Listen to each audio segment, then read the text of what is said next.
In the Daily Mail, civil servants are told to let self-identifying trans staff use whichever single-sex toilets they want under official guidance. So government officials were given a gender identity and intersex HR handbook, which provides advice for those who identify as transgender, non-binary or intersex and their managers. The guide, written in collaboration with trans rights groups, say all individuals have the right to express their identity at work and present in their gender. What are your thoughts on this, Jonathan? Well, I'm a big advocate for self-expressing however you want to express. You should. That's a big part of everything. It's a big part of comedy. It's a big part of just, having an online presence, whatever. Express yourself how you want to.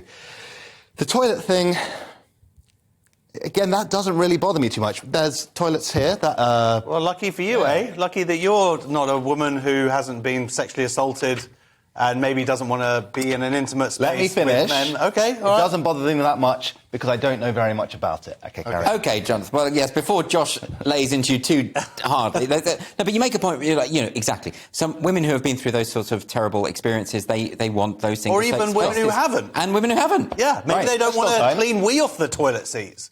Maybe there's just the practical elements but to it. Absolutely fair enough. I think the key thing about this story is they're talking about self-identification, effectively. In other words, they're saying if someone says they're non-binary, says they're a trans, whatever, and they just say it, then they can have access to whatever spaces they want. I don't think that's absolutely fair. And also, they're just saying flexible. This includes flexible gender identities, i.e., people who differ from day to day. Yes, which is what the whole Mayor Forster, her case was all about. Because she supposedly said something about a guy who also says he's a woman a couple of days, and that person won business woman of the year. What happens if that happens midway through using the toilet? Do you think that's the problem. Did they think sit down? There are some people who identify as, depending on what day it is, what day of the week. Well, that was So there are people like that. So, but this is going out to civil servants, the people who actually run the country. If you watch Yes Minister, it is from 2019. To be fair, and it's been released under this Freedom of Information Act. Yes. And the government has said that, they're standing behind, which is more recent policy, where they're going,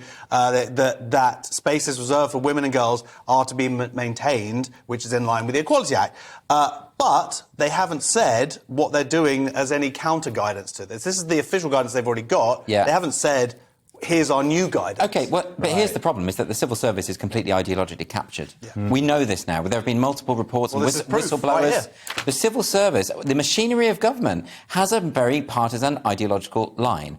That means that we can't vote them out. It doesn't matter whether Labour are in power, Conservatives are in power, we're going to get this woke nonsense.